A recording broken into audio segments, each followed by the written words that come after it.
ನಮ್ಮ ಗವಿಸಂಪದ YouTube channel ಈಗ ದಾಸೋಹಂ ಎಂದು ಬದಲಾಗಿದೆ. ಇನ್ನು ಮುಂದೆ ನಮ್ಮ ದಾಸೋಹಂ ಚಾನಲ್ನಲ್ಲಿ ಪ್ರತಿನಿತ್ಯ ಪರಮ ಸತ್ಯದ ಕುರಿತಾದ ಚಿಂತನೆಗಳು ಮೂಡಿ ಬರುತ್ತವೆ. ಜೀವ ಎಂದರೇನು? ಕಾಣುವ ಜಗತ್ತಿನ ಸ್ವರೂಪವೇನು?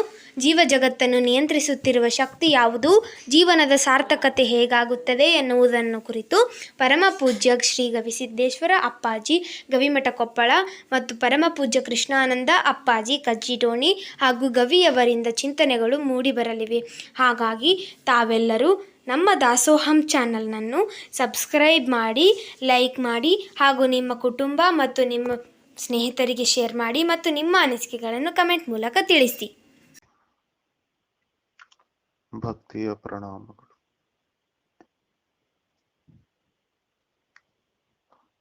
ಎರಡು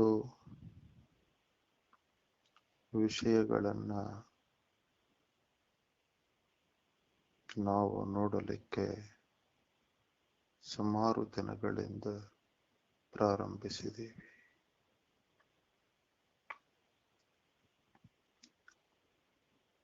ಒಂದು, ಅವಸ್ಥೆಗಳು ಮೂರು. ಮತ್ತೊಂದು, ಮೂರು ಅವಸ್ಥೆಗಳಲ್ಲಿ ಮೊದಲನೆಯ ಅವಸ್ಥೆಯಾದ ಜಾಗೃತದ ಸ್ವರೂಪ.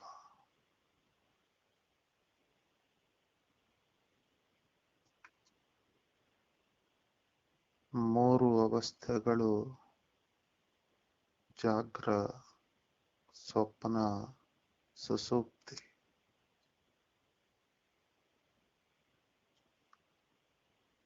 ದಿನದಲ್ಲಿ ಮನುಷ್ಯನಿಗಾಗುವ ಮೂರು ಅನುಭವಗಳು.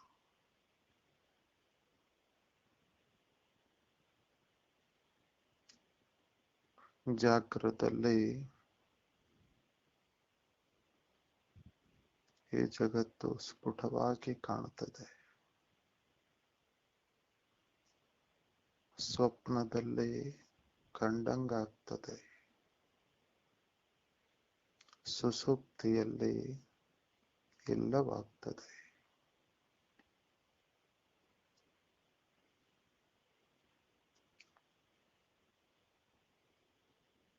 ಇಂಥ ಜಾಗ್ರ 42 ತತ್ವಗಳಿಂದ ತುಂಬಿದ. ಇದೇ ಜಾಗ್ರದಲ್ಲಿ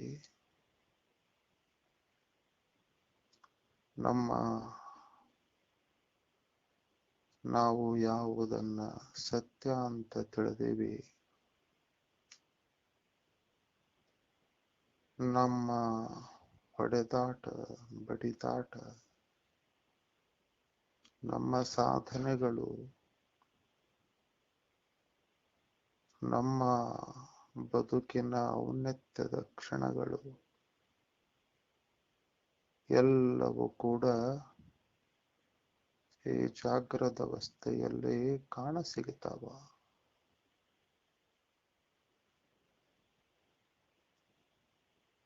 ಆದರೆ ಆಶ್ಚರ್ಯದ ಈ ಮೂರು ಅವಸ್ಥೆಗಳು ಒಂದರೊಳಗೊಂದಿಲ್ಲ. ಈ ಅವಸ್ಥೆ ಪ್ರಾರಂಭ ಆಯ್ತು ಅಂದ್ರೆ ಮತ್ತೊಂದು ಅವಸ್ಥೆ ಇಲ್ಲವಾಗ್ತದ.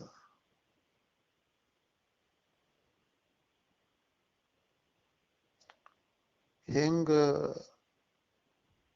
ಜಾಗ್ರದ ಅವಸ್ಥೆ ಇದೆಯಲ್ಲ,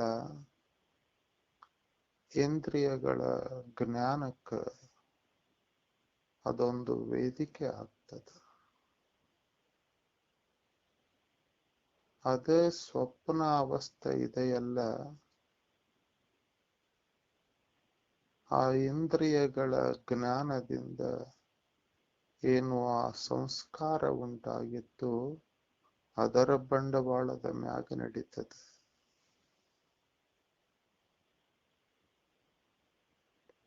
ಆಗ ಸುಷುಪ್ತಾವಸ್ಥೆ ಇದೆಯಲ್ಲ, ಅದು ಏನು ಗೊತ್ತಾಗದ ಹಾಗೆ ಎಲ್ಲವೂ ಕತ್ತಲಲ್ಲಿ ನಡೆದಂಗ ನಡೀತದೆ.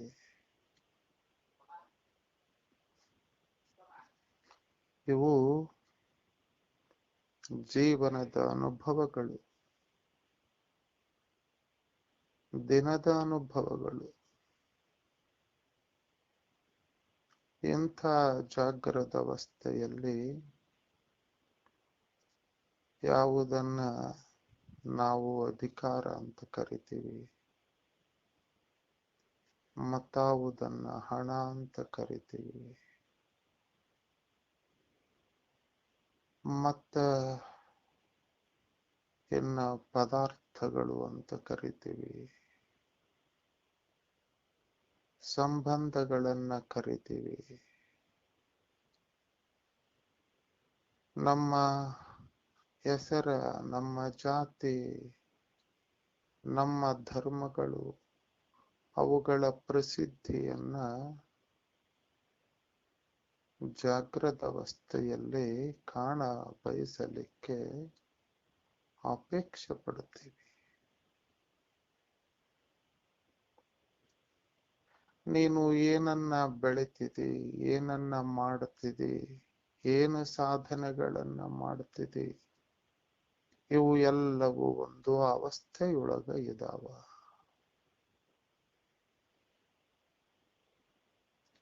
ಎಲ್ಲವೂ ಇವು ಜಾಗೃತ ಅವಸ್ಥೆಯ ಒಂದು ಅನುಭವಗಳು. ಅವಸ್ಥೆ ಜಾರಿತು ಅಂದ್ರ ಏನೂ ಅರ್ಥ ಇಲ್ಲ. ನೀ ಎಷ್ಟು ಪ್ರಯತ್ನ ಪಟ್ರೂ ಕೂಡ ಇಂಥ ಜಾಗೃತ ಅವಸ್ಥೆಯ ಈ ಎಲ್ಲ ಏನು ನೋಡಿವಿ ಅವೆಲ್ಲವನ್ನು ಕೂಡ ನೀನು ಸ್ವಪ್ನ ಲೋಕಕ್ಕೆ ಒಯ್ಲಿಕ್ಕಾಗೋದಿಲ್ಲ.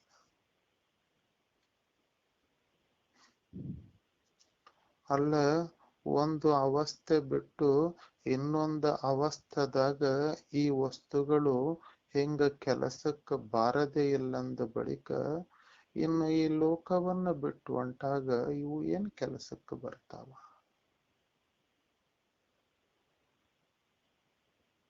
ಎಷ್ಟು ಕಷ್ಟಪಟ್ಟು ಗಳಿಸಿದರೂ ಕೂಡ ಆ ಶ್ರೀಮಂತಿಕೆ ಕನಸಿನ ಬಡತನಕ್ಕ ಹಿಂಗ ಆಗವಲ್ದು ಅಂದ್ರ ಏನ ಮಾಡುವುದು?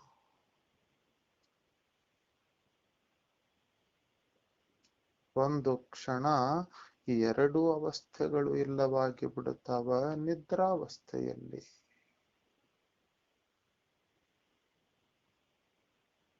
ಹೆಂಗ ಎಲ್ಲವನ್ನ ನೋಡಿದಿವಿ, ಆದ್ರ ಹೆಂಗ ಶಿಷ್ಯನ ಪ್ರಶ್ನೆ ಎಷ್ಟು ಚೆನ್ನಾಗಿ ಇತ್ತು ನೋಡಿ ಗುರುಗಳೇ, ಈ ಜಾಗೃತ ಅವಸ್ಥಾ ಹೆಂಗ? ಆವಾಗ ಗುರು ಅಂದಿದ್ದ, ನೋಡು, ಯಾವುದನ್ನ ಇಂದ್ರಿಯ ಜನ್ಯ ಜ್ಞಾನಕ್ಕ ಅನುಕೂಲ ಆಗ್ಯದಲ್ಲ ಅದನ್ನ ಜಾಗೃತ ಅವಸ್ಥಾ ಅಂತ ನಾ ಕರೀದಿನಲ್ಲ, ಇಂದ್ರಿಯಗಳಿಗೆ ಏನು ಜ್ಞಾನ ಆಗ್ತದ?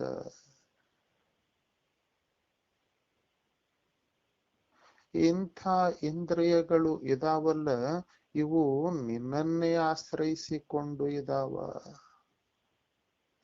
ಇಂಥ ಇಂದ್ರಿಯಗಳು ಇವುಗಳ ಜ್ಞಾನ ಅಂದ್ರೆ ಇಂಥ ಇಂದ್ರಿಯಗಳು ಇವುಗಳಿಗೆ ಏನಾದರೂ ತಿಳಿಬೇಕು ಅಂದ್ರ ಒಂದು ವಸ್ತು ಬೇಕಲ್ಲ.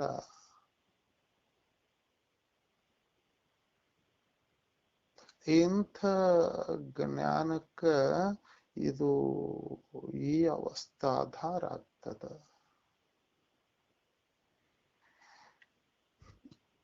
ಅದಕ್ಕ ಗುರು ಹೇಳ್ತಾನ, ನೋಡು ಶಿಷ್ಯನೇ, ಹೆಂಗ ಜಾಗೃತ ಅವಸ್ಥಾ ನಿನಗ ಆಗಬೇಕಾಗಿತ್ತು ಅಂದ್ರ ಇಲ್ಲಿ 42 ತತ್ವಗಳು ವ್ಯವಹಾರ ಮಾಡ್ತಿರಬೇಕು. ಒಂದು 14 ಚೈತನ್ಯವನ್ನ, ಆತ್ಮನನ್ನ ಆಶ್ರಯಿಸಿರುವ 14 ಇಂದ್ರಿಯಗಳು. ಹಾಗ ಈ 14 ಇಂದ್ರಿಯಗಳಿಗೆ 14 ವಿಷಯಗಳು. ಹೆಂಗ ಇಂದ್ರಿಯಗಳಿಗೂ ವಿಷಯಗಳಿಗೂ ಹೆಂಗ ಪ್ರಕಾಶ ಕೊಟ್ಟು ಇಂದ್ರಿಯಗಳು ವಿಷಯಗಳನ್ನ ಅನುಭವಿಸುವ ಹಾಗೆ ಮಾಡುವ 14 ದೇವತೆಗಳು ಬೇಕು.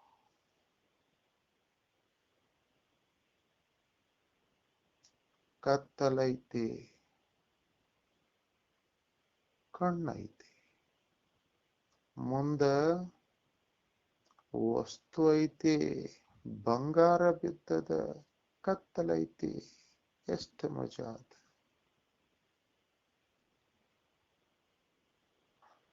ಕತ್ತಲೈತಿ, ಕಣ್ಣೈತಿ, ಮುಂದ ಬಂಗಾರ ಬಿದ್ದೈತಿ ಅಂದ್ರ ಅವಸ್ಥಕ್ಕ ದೋಖ ಬರ್ತೈತಿ. ಕಣ್ಣ ತೆರೆದಿರ್ಬೇಕು, ಬೆಳಕ ಬಿದ್ದಿರಬೇಕು,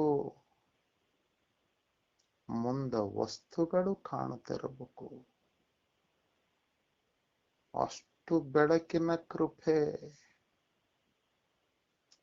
ಮನುಷ್ಯನೇ, ನೀನು ಹೆಂಗ್ ಬಣ್ಣ ಬಣ್ಣದ ಜಗತ್ತನ್ನ ನೋಡಿ ಇಷ್ಟು ಸಂತೋಷ ಪಡ್ತೀಯಲ್ಲ, ಹಿಂಗ್ ಬಣ್ಣ ಬಣ್ಣದ ಜಗತ್ತನ್ನ ಅಂದ್ರ ನಿನಗ ಕಾಣ್ತಾ ಇರುವ ಹೊನ್ನ, ನಿನಗ ಕಾಣ್ತಾ ಇರುವ ನಿನ್ನ ಭೂಮಿ, ನಿನಗ ಕಾಣ್ತಾ ಇರುವ ನಿನ್ನ ಸುಂದರ ಸಂಸಾರ, ನಿನಗ ಕಾಣ್ತಾ ಇರುವ ಈ ಜಗತ್ತ, ನಿನಗ ಕಾಣ್ತಾ ಇರುವ ಈ ಅಧಿಕಾರ, ನಿನಗ ಕಾಣ್ತಾ ಇರುವ ಈ ಹಿಂಗ ವಾಹನಗಳ ಸಾಮ್ರಾಜ್ಯ, ನಿನಗ ಕಾಣ್ತಾ ಇರುವ ಎಲ್ಲ ನಗರಗಳು ಕೂಡ ಹಿಂಗ ನಿನಗ ಕಾಣ್ತಾವಲ್ಲ, ಅದು ಬೆಳಕಿನ ಕೃಪೆ, ಅದು ಸೂರ್ಯನ ಕೃಪೆ.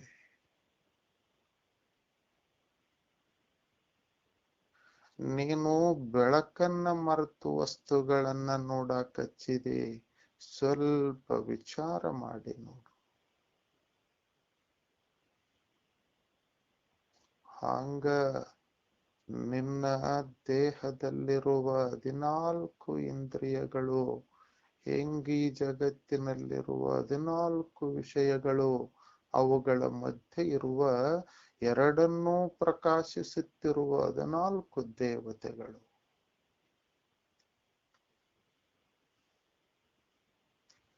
ಹೆಂಗ ಇಷ್ಟೆಲ್ಲ 42 ಕೂಡಿ ಏನಾಗ್ಯದ? ಜಾಗೃತ ಅವಸ್ಥೆ ಆಗ್ಯದ. ಎರಡು ವಿಷಯಗಳನ್ನ ತಾವೆಲ್ಲ ಗಮನಿಸಬೇಕು. ಒಂದು 3 ಅವಸ್ಥೆಗಳು,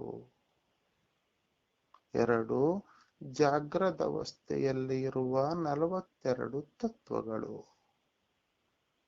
ಹೆಂಗ 42 ತತ್ವ ಇದ್ದದಕ್ಕಿದು ಜಾಗೃತ ಅವಸ್ಥೆ ಆಯ್ತು. ಈ ವಿಜ್ಞಾನ ಗೊತ್ತಿರಬೇಕು. ಸ್ವಲ್ಪ ಜಾರಿದರೂ ಇದು ತನ್ನ ರಹಸ್ಯವನ್ನ ಹಾಗೆ ಮುಚ್ಚಿಟ್ಟುಕೊಂಡು ಹೋಗ್ತದೆ. ಇದು ಈ ಸಮಯದಲ್ಲಿ ಭಗವಂತ ನೀಡಿರುವ ಒಂದು ಸೌಭಾಗ್ಯ. ನಿಮಗ ಬರೀ ಹೊನ್ನ ಕಾಣ್ತದೆ, ಬರೀ ಮಣ್ಣ ಕಾಣ್ತದೆ ಅಂದ್ರೆ ಪುಣ್ಯ ಅಲ್ಲ. ಬರೀ ಅಧಿಕಾರ ಕಾಣ್ತದಂದ್ರ ಪುಣ್ಯ ಅಲ್ಲ. ನಿಮಗ ಬರೀ ಹಿಂಗ ಇವು ಕಾಣ್ತವಂದ್ರ ಪುಣ್ಯ ಅಲ್ಲ. ಆದ್ರ ಅವುಗಳ ರಹಸ್ಯ ತಿಳಿಯಾಕಚ್ಚೇರಿ. ಯಾವುದನ್ನ ಹಿಂಗ ಜಾಗೃತ ಅವಸ್ಥೆಯಲ್ಲಿ ಬಹಳ ಅತ್ಯುನ್ನತವಾದದ್ದು ಅಂತ ತಾವೇನು ಭಾವಿಸಿರಲ್ಲ, ಅದರ ರಹಸ್ಯವನ್ನ ತಿಳಿಯಾಕಚ್ಚೇರಿ. ಇದು ಈ ಜಗತ್ತಿನ ರಹಸ್ಯ. ಎಂಥ ಆಶ್ಚರ್ಯ! ಇವೆಲ್ಲ ಎಲ್ಲಿದಾವಂತ ಶಿಷ್ಯ ಮೂಲ ಪ್ರಶ್ನೆಯನ್ನ ಮಾಡ್ಯಾನ.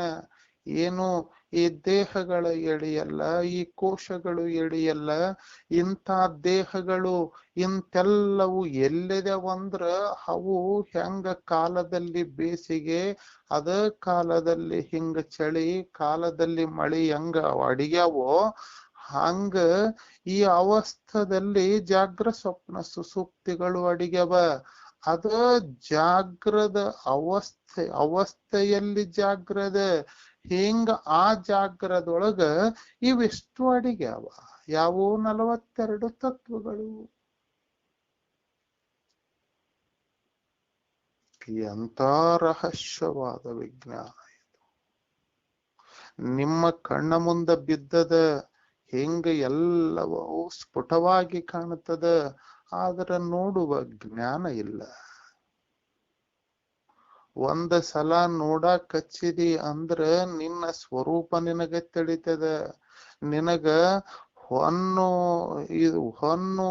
ಒಂದಿಷ್ಟು ಮಣ್ಣು, ಒಂದಿಷ್ಟು ರೂಪ, ಒಂದಿಷ್ಟು ಹಣ, ಇವು ಬಹಳ ಅತ್ಯದ್ಭುತವಾಗಿ ಕಾಣವತ್ತಿನ್ಯಾಗ ನಿನ್ನ ಅವಸ್ಥೆ ಬೇರೆ.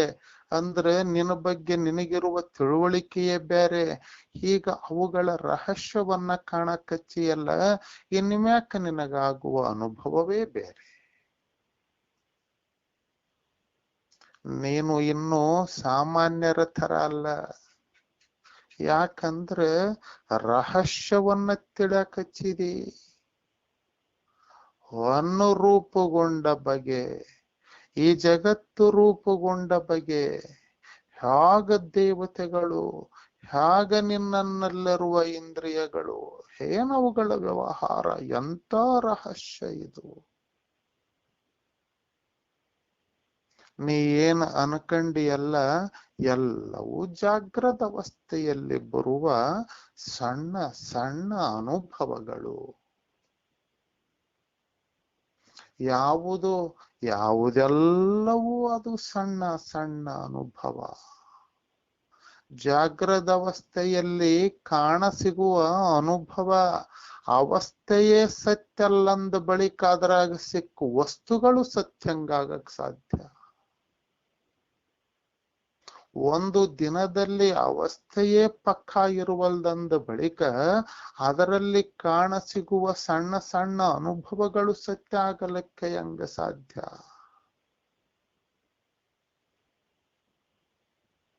ಏನು ಆಶ್ಚರ್ಯದ ಸಂಗತಿ.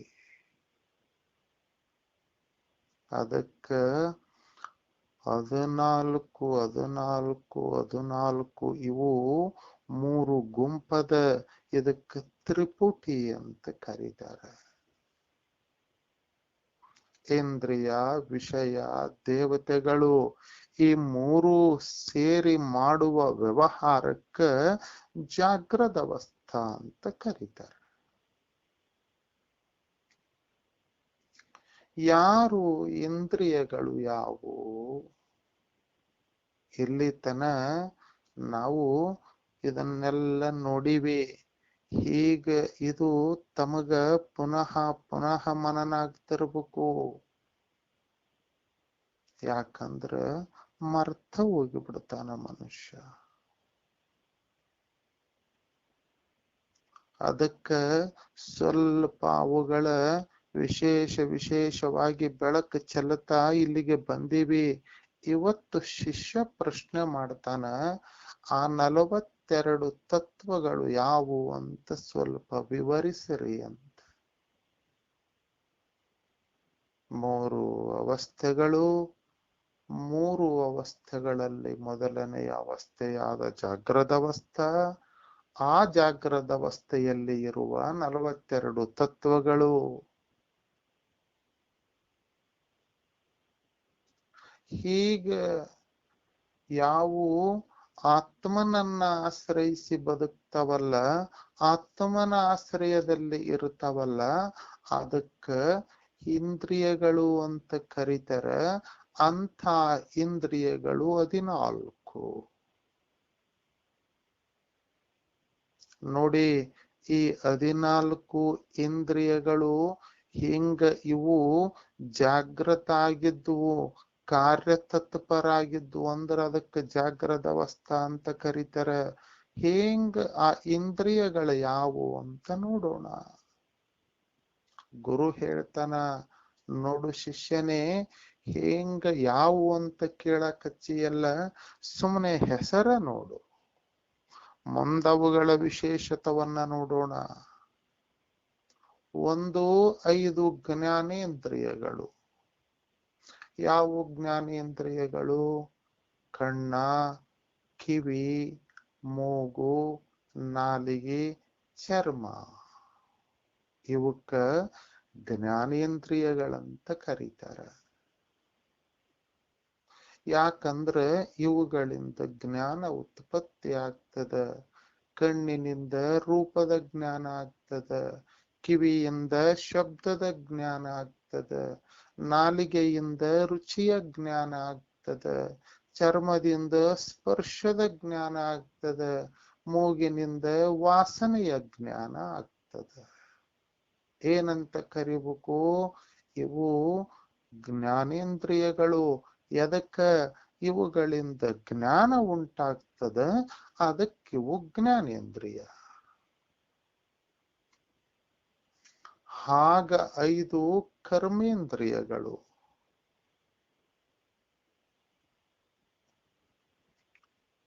ಕರ್ಮೇಂದ್ರಿಯಗಳು ಯಾವುವು ಅಂದ್ರ 1 ಕೈಗಳು, 2 ಕಾಲು, ಹಾಗ 3ನೇದ್ದು ಗುದ, 4ನೇದ್ದು ಗುಹ್ಯ, 5ನೇದ್ದು ವಾಕ್ ಅಂದ್ರ ಬಾಯಿ. ಈ 5 ಕರ್ಮೇಂದ್ರಿಯಗಳು. ಈ 5ರಿಂದ ನಿನಗೇನೂ ಜ್ಞಾನ ಆಗಲ್ಲ. ಈ 5ರಿಂದ ಕರ್ಮ ಜರುಗುತ್ತದೆ ಶಿಷ್ಯನೇ. ಮ್ಯಾಗ ಜ್ಞಾನೇಂದ್ರಿಯಗಳಿಂದ ನಿನಗ ಜ್ಞಾನ ಆಗ್ತದ. ಈ ಜಗತ್ತಿನೊಳಗ ಕರ್ಮ ಮಾಡಬೇಕಾಗಿತ್ತು ಅಂದ್ರ ಈ 5 ಕರ್ಮೇಂದ್ರಿಯಗಳನ್ನ ಬಳಸಿ ಕರ್ಮ ಮಾಡಬೇಕು ನೀನು.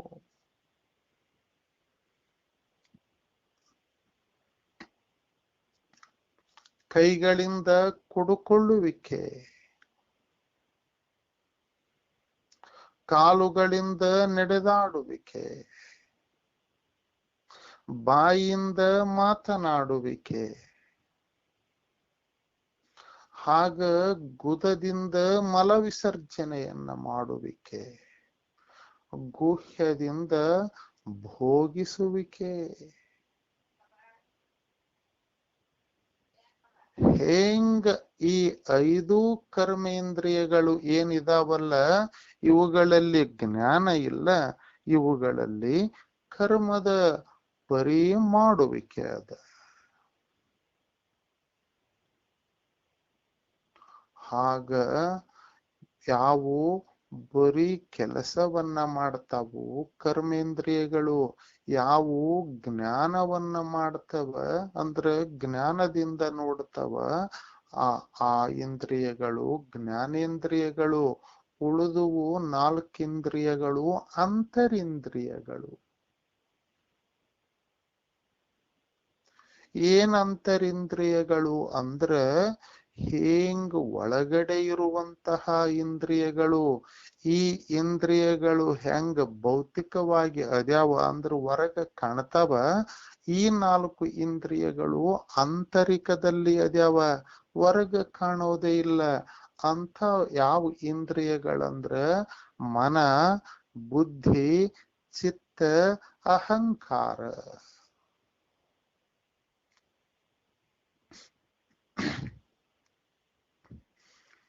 ಯಾಗ ಅಂತರಿಂದ್ರಿಯಗಳು ಅಂತ ಯಾಕೆ ಕರಿಬೇಕು ಅಂದ್ರೆ, ನೋಡು ಇವು ಅಪಂಚೀಕೃತ ಪಂಚಮಹಾಭೂತದ ಸತ್ವ ರಜೋ ಭಾಗದಿಂದ ಉಂಟಾದ ಗುಣದಿಂದ ಉಂಟಾದ ಇಂದ್ರಿಯಗಳು ಸತ್ವಗುಣದ ಇಂದ್ರಿಯಗಳು.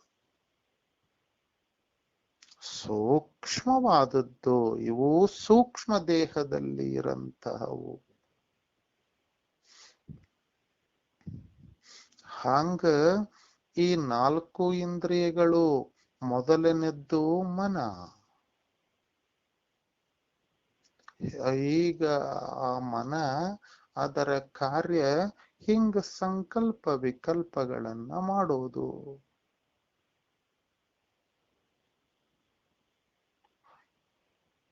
ಎರಡನೇದ್ದು ಬುದ್ಧಿ. ಏನದರ ಕಾರ್ಯ ಅಂದ್ರೆ ನಿರಂತರ ಸಂಶೋಧನೆಯನ್ನ ಮಾಡೋದು. ಇದು ಹೌದು ಇದು ಅಲ್ಲ ಅಂತ ಪ್ರತಿ ಕ್ಷಣವೂ ಅದನ್ನ ಸಾಬೀತು ಮಾಡುವಿಕೆ ಅದು ಬುದ್ಧಿಯಿಂದ ನಡೀತದೆ. ಹಾಗ ಚಿತ್ತ, ಆ ಚಿತ್ತ ನೋಡಿದ್ದೆಲ್ಲವನ್ನ ನೆನಪಿಟ್ಟುಕೊಳ್ಳುತ್ತದೆ. ಯಾವುದು ನನಗ ಬೇಕೋ ವ್ಯವಹಾರಕ್ಕ ನೆನಪಿನ ಬುದ್ಧಿಯಿಂದ ಅದು ಆ ವಿಷಯವನ್ನ ನನ್ನ ಅರಿವಿಗೆ ತಂದು ಕೊಡುತ್ತದೆ. ಅಂದ್ರ ಎಲ್ಲ ಸಂಸ್ಕಾರಗಳನ್ನ ಸ್ಟೋರೇಜ್ ಮಾಡುವಂತಹ, ಕಾಯ್ದಿಡುವಂತಹ, ಸಂಗ್ರಹಿಸಿಡುವಂತಹ ಒಂದು ಏನ ಜಾಗದ ಅದಕ್ಕ ಚಿತ್ತ ಅಂತ ಕರೀತಾರೆ. ಹಾಗ ನಾಲ್ಕನೇದ್ದು ಅಹಂಕಾರ. ಬರೀ ಇಷ್ಟೆಲ್ಲ ಇದ್ದರೆ ಸಾಲದು, ಹೆಂಗ ನಾನು ಅನ್ನುವ ಅಭಿಮಾನ ಇದೆ ನೋಡು. ನಾನು ಮನಸ್ಸ, ನಾನು ಬುದ್ಧಿ, ನಾನು ಚಿತ್ತ, ನಾನು ಈ ದೇಹ, ನನ್ನ ಕಣ್ಣುಗಳು, ಇವು ಎಲ್ಲದರ ಅಭಿಮಾನಿಸುವಿಕೆ ಇದೆಯಲ್ಲ, ಇಂಥ ಅಭಿಮಾನಿಸುವಿಕೆಗೆ ಅಹಂಕಾರ ಅಂತ ಕರೀತಾರೆ. ಇಂಥ ಅಹಂಕಾರದ ಕೆಲಸ ಏನಂದ್ರೆ ಅಭಿಮಾನಿಸೋದು. ಇವು ಎಲ್ಲವೂ ಕೂಡಿ 14 ಇಂದ್ರಿಯಗಳು. ಹೆಂಗ ಶಿಷ್ಯನೇ ನೋಡು, ಇಂಥ 14 ಇಂದ್ರಿಯಗಳು, 14 ದೇವತೆಗಳು, 14 ವಿಷಯಗಳು, ಇವು 42 ತತ್ವಗಳು. ಹಿಂಗ 42 ತತ್ವಗಳು ಸೇರಿ ಒಂದು ಅವಸ್ಥೆ ನಿರ್ಮಾಣ ಆಗ್ತದೆ. ಆಗ ಶಿಷ್ಯ ಕೇಳ್ತಾನ, 42ರಲ್ಲಿ 14 ತತ್ವಗಳನ್ನ ತಾವು ನನಗ ಹೇಳಿದಿರಿ, ಇನ್ನೂ 14 28 ತತ್ವಗಳನ್ನ ಹೇಳುವ ಕೃಪೆ ಮಾಡಿ ಅಂತ ಶಿಷ್ಯ ಕೇಳ್ತಾನ. ದೇವತೆಗಳು ಯಾರು ಮತ್ತು ವಿಷಯಗಳನ್ನ ಇವತ್ತು ನೋಡಿವಿ, ಆದರೂ ಕೂಡ ವಿಷಯಗಳ ಮೇಲೆ ಒಂದು ಬೆಳಕನ್ನ ದೇವತೆಗಳು ಮತ್ತು 14 ದೇವತೆಗಳು, 14 ವಿಷಯಗಳು, ಇವುಗಳ ಮೇಲೆ ಬೆಳಕ ಚೆಲ್ಲುವ ಪ್ರಯತ್ನವನ್ನ ನಾಳೆ ಮಾಡೋಣ. ತಮಗೆಲ್ಲ ನಮಸ್ಕಾರ. ರುದ್ರಪ್ಪಣ್ಣರೇ ನಮಸ್ತೆ ಬುದ್ಧಿ. ಇವತ್ತದೇ 14 ಇಂದ್ರಿಯಗಳ ಬಗ್ಗೆ ಬಹಳಷ್ಟು ವಿವರವಾಗಿ ಬಂದಂಗ ಬುದ್ಧಿ. ಜ್ಞಾನೇಂದ್ರಿಯಗಳಂತಂದ್ರೇನು, ಕರ್ಮ ಜ್ಞಾನೇಂದ್ರಿಯಗಳು ಯಾವುವು ಅಥವಾ ಕೆಲಸನೇ ಜ್ಞಾನೇಂದ್ರಿಯ ಅಂತ ಎದಕ್ಕೋಸ್ಕರ ಕರಿತೀವಿ ಅಂತ ಬಹಳ ಸ್ಪಷ್ಟವಾಗಿ ಆಗ್ತದೆ. ಅಂದ್ರೆ ಅವುಗಳಿಂದ ಜ್ಞಾನ ಉತ್ಪತ್ತಿ ಆಗೋದ್ರಿಂದ ಅವಾಗ ಜ್ಞಾನೇಂದ್ರಿಯ ಅಂತ ಕರಿತೀವಿ. ಮತ್ತೆ ನೀವು ಕರ್ಮೇಂದ್ರಿಯಗಳು ಜ್ಞಾನಗಳು ಎಷ್ಟು ವ್ಯತ್ಯಾಸ ಅಂತಾನೆ ಗೊತ್ತಾಯ್ತು. ಬರೀ ಕರ್ಮ ಮಾಡ್ತಾವ ಅಷ್ಟು, ಇವುಗಳಿಂದ ಯಾವುದೇ ರೀತಿಯಾದಂತ ಜ್ಞಾನದ ಜನ್ಯ ಆಗೋದಿಲ್ಲ ಕರ್ಮೇಂದ್ರಿಯಗಳಿಂದ. ಮತ್ತೇನು ಇವು ಅಂತರಿಂದ್ರಿಯಗಳು ಮನಸ್ಸು, ಬುದ್ಧಿ, ಚಿತ್ತ, ಅಹಂಕಾರ ಇವು ಕೂಡ ಪರಿಚಯ ಇರ್ತಿದ್ವಿ. ಅಂದ್ರೆ ನಾವ್ ಅಲ್ಲಿ ಹಿಂದಿನ ಕ್ಲಾಸ್ ನಲ್ಲಿ ನೋಡಿದ್ವಿ, ತಾವ್ ಏನೇನ್ ಮಾಡ್ತಾವ ಗೊತ್ತಾಯ್ತಿದ್ವಿ ಎಲ್ಲ. ಒಳಗಿರೋದ್ರಿಂದ ಅಂತರಿಂದ್ರಿಯ ಅಂತ ಹೌದು ಬುದ್ಧಿ. ಮತ್ತೆ ಇವಾಗ ವಿಷಯ ಕೂಡ ಸ್ವಲ್ಪ ಪರಿಚಯ ಆದಂಗ ಆಗ್ತದೆ. 14 ಇಂದ್ರಿಯಗಳು, 14 ವಿಷಯ ಸಾಮಾನ್ಯವಾಗಿ ಪರಿಚಯ ಆಯ್ತು. ಹೌದು ಬುದ್ಧಿ, ಚೆನ್ನಾಗಿ ಬಂತು, ಅರ್ಥ ಆಗ್ತದೆ ಅಲ್ಲ.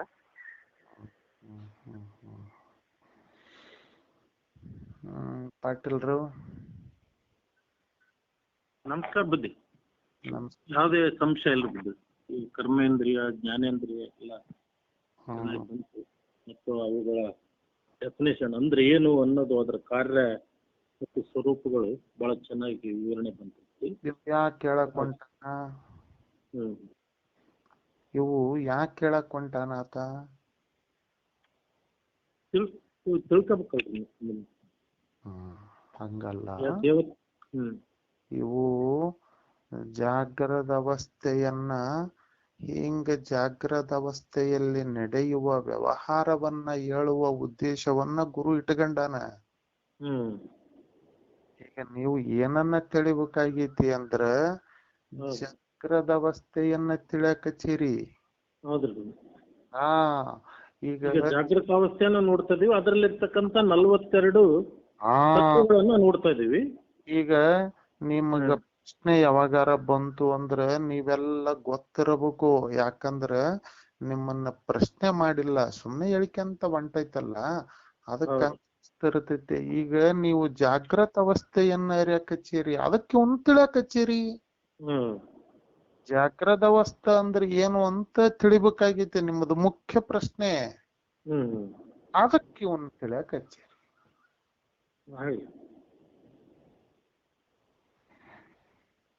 ತಾತ್ನಾರು ಚನ್ನಬಸೈತಾತ್ನಾರು ಚೆನ್ನಾಗಿ ಬಂತ್ರಿ ವಿಷಯ. ಮತ್ತೊಂದ್ಸಲ ರಿಪೀಟ್ ಆಯ್ತು. ನಿನ್ನೆ ಸಂಕ್ಷಿಪ್ತ ಆಗಿತ್ತು. ಈ ಜಾಗೃತದಲ್ಲಿ 42 ತತ್ವಗಳು ಅಂತಕ್ಕಂಥದ್ದು ವಿಶೇಷವಾಗಿ ಇವತ್ತು ಆಧ್ಯಾತ್ಮಿಕದ ಗುಂಪು ಅದರಲ್ಲಿ ಬರ್ತಕ್ಕಂಥವು 14 ತತ್ವಗಳನ್ನ ಆಂತರಿಕ ಮತ್ತು ಜ್ಞಾನೇಂದ್ರಿಯ ಕರ್ಮೇಂದ್ರಿಯಗಳ ಬಗ್ಗೆ ಬಹಳ ಸ್ಪಷ್ಟವಾಗಿ ಬಂತ್ರಿ. ಮಕ್ಕಳಿಗೆ ಗುರುಗಳಿದಾರ?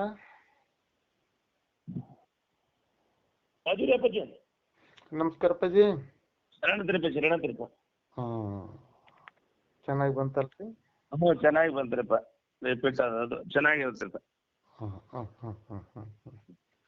ಸಂಗಣ್ಣವ್ರು ಇದಾರ? ಸಂಗಣ್ಣರ ಮ್ಯೂಟ್ ಆನ್ ಮಾಡ್ಕೊಂಡ್ ಮಾತಾಡ್ರಿ.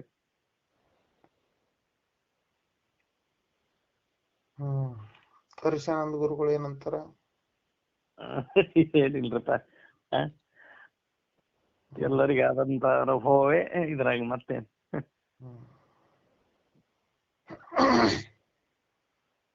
ಆಗ್ಲಿ ಆಗ್ಲಿ ಆಗ್ಲಿ ಆಗ್ಲಿ. ಶರಣೇಗೌಡ್ರಿಗೆ ಏನಾದ್ರು ಸಂಶಯ?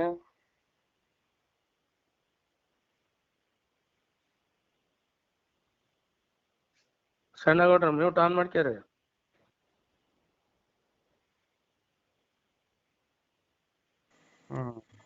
ರಾಜಣ್ಣ ಅಣ್ಣವ್ರೆ, ಬಹಳ ಸುಂದರ ಆಯ್ತಣ್ಣ ವಿಷಯ. ಮತ್ತೆ ಯಾರಿಗಾದ್ರೂ ಏನಾದ್ರೂ ಸಂಶಯ? ನೋಡ್ರಿ, ಏನಾದ್ರು ಸಂಶಯ ಇದ್ರೆ ಕೇಳ್ರಿ ಯಾರಾದ್ರು.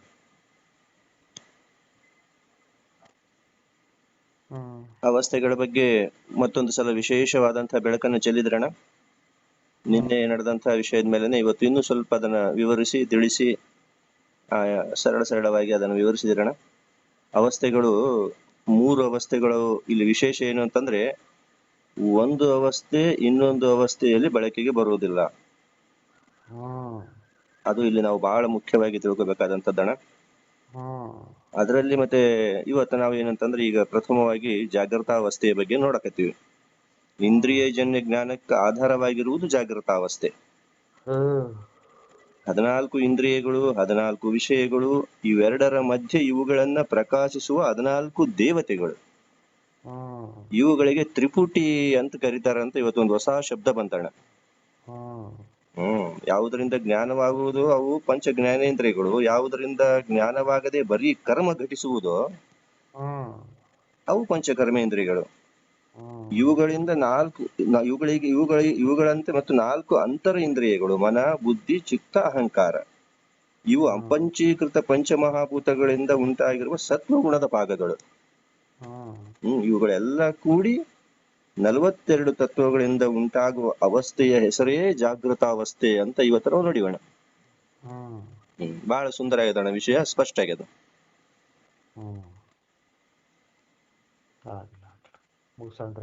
ಆಗಲ್ರಣ್ಣ. ನಮಸ್ಕಾರ, ಎಲ್ಲರಿಗೂ ಶರಣಾರ್ಥಿಗಳು. ಎಲ್ಲರಿಗೂ ನಮಸ್ಕಾರ. ಎಲ್ಲರಿಗೂ ಶರಣಾರ್ಥಿಗಳು.